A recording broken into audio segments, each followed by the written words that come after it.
Al-Hajjaj bin Yusuf, ini adalah salah satu gubernur ya yang ada saat itu. Dan mohon maaf ya, jahatnya enggak ketulungan. Ya, jahatnya enggak ketulungan. Jadi bahkan sebagian ulama ada yang mengatakan Al-Hajjaj ini sudah kafir. Sebagian ulama mengatakan Al-Hajjaj ini sudah kafir. Bahkan di antara mereka, di antara tabi'in kalau tidak salah, mengatakan seandainya kesalahan Hajjaj ditimbang dengan kesalahan seluruh penduduk bumi, maka kesalahan Hajjaj akan jauh lebih besar. Makanya sebagian ulama mengatakan dia ini apa? Kafir. Makanya pemerintahan yang zalimah, pemerintahan yang zalim.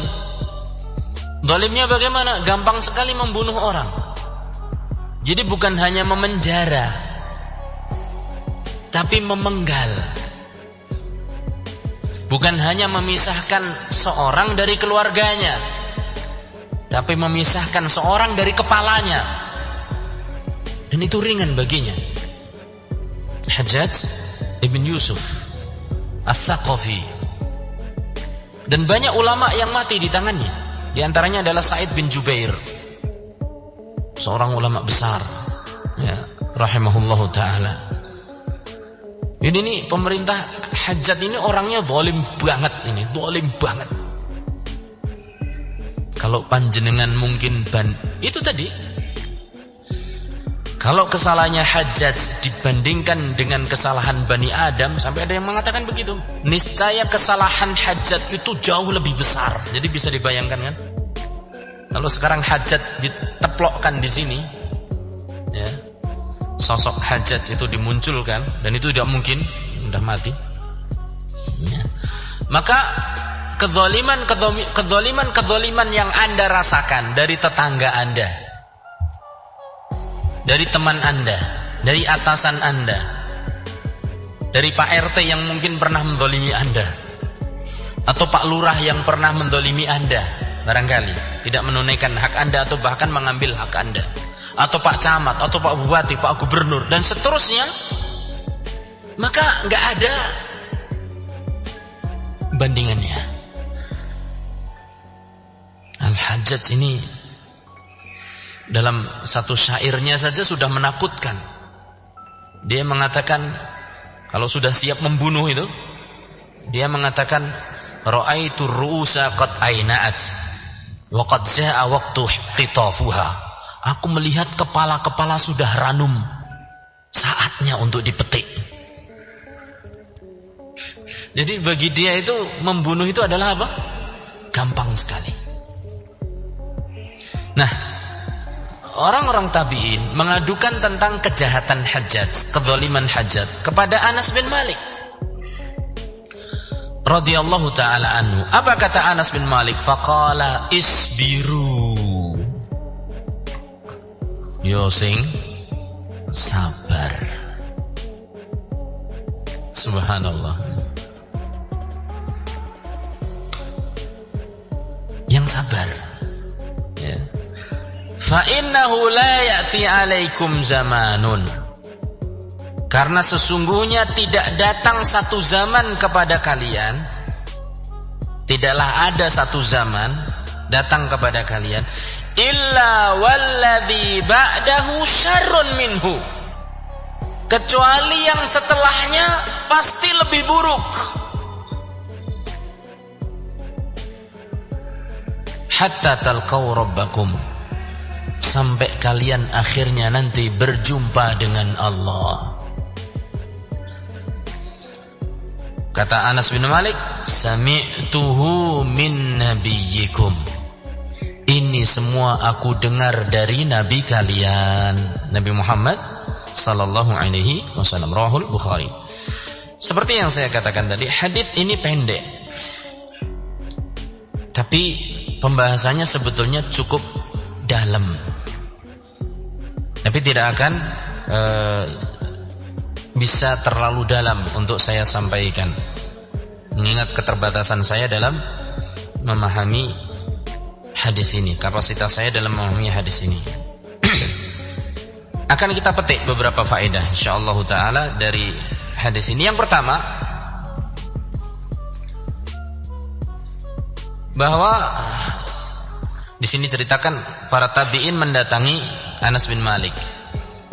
Berarti, dan Anas bin Malik adalah seorang ulama dari kalangan sahabat yang pernah bermulazamah mengikuti kehidupan Rasulullah sallallahu alaihi wasallam. Dan ini menunjukkan bahwa apabila seseorang mengalami satu masalah dan mereka tidak tahu bagaimana harus bersikap, maka hendaklah mereka datang kepada ahlul ilmi, kepada para ulama. Kalau tidak ada ulama, maka datang kepada orang yang berilmu, yang memiliki, dia pandang memiliki ilmu dan ketakwaan. Ingat, jadi datang itu bukan hanya kepada orang yang punya ilmu tok, ini faham, tahu dalil tok, enggak, tapi memiliki ketakwaan, yang mana ilmunya akan mencegah dia dari kesalahan, dan ketakwaannya akan mencegah dia dari mengikuti hawa nafsu. Loh Ustaz, apa ulama masih memiliki hawa nafsu, yakni dorongan-dorongan terkadang menyimpang? Namanya manusia. Ya, namanya manusia. Maka kita cari ulama yang bertakwa dan dia itu berilmu, yang memiliki ilmu dan bertakwa, yang mana ilmunya akan menahan dia dari kesalahan dalam berfatwa, dan ketakwaannya akan menghalangi dia untuk menjawab mengikuti perasaan. Ya, tidak hanya sekedar jawabannya, tidak hanya sekedar mengikuti perasaan. Karena kalau hanya orang yang bertakwa saja yang kita datangi, tapi tidak memiliki ilmu, dia akan fatwanya akan mengikuti perasaannya, tidak berdasar ilmu. Sementara orang yang berilmu saja dan tidak memiliki ketakwaan, fatwanya akan mengikuti, atau yang pertama tadi, fatwanya akan mengikuti perasaan dan tidak memiliki ilmu. Sementara yang ini hanya mengikuti dalil-dalil yang dia pahami, tapi tidak cermat dalam menghadapi permasalahan. Akan saya beri contoh insyaallah taala yang sebetulnya ini di luar pembahasan, tiba-tiba muncul dan kelihatannya harus saya sampaikan, walaupun mungkin sudah pernah saya sampaikan. Fatwa yang hanya sekedar mengikuti perasaan, terdorong oleh bersihnya hati. Kisah pembunuh 100 nyawa.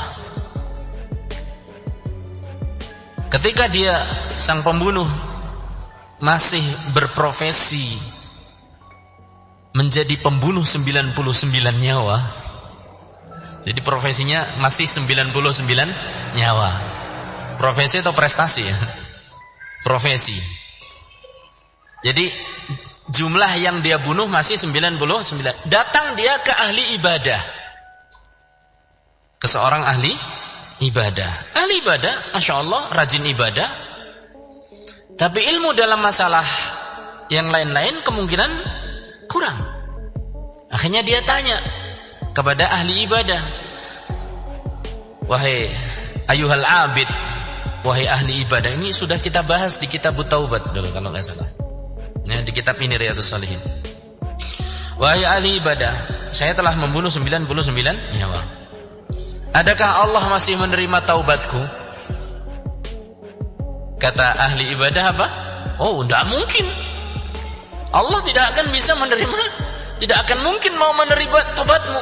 Apa kata sang pembunuh tadi? Sudah, kalau memang tidak diterima taubatku, saya akan genapkan lagi jadi 100. Ini fatwa yang hanya mengikuti perasaan, ya, membahayakan diri dan membahayakan orang lain. Membahayakan dirinya dia karena dirinya akhirnya dibunuh. Ini salah satu efek saja kesalahan fatwa, jadinya dia kena.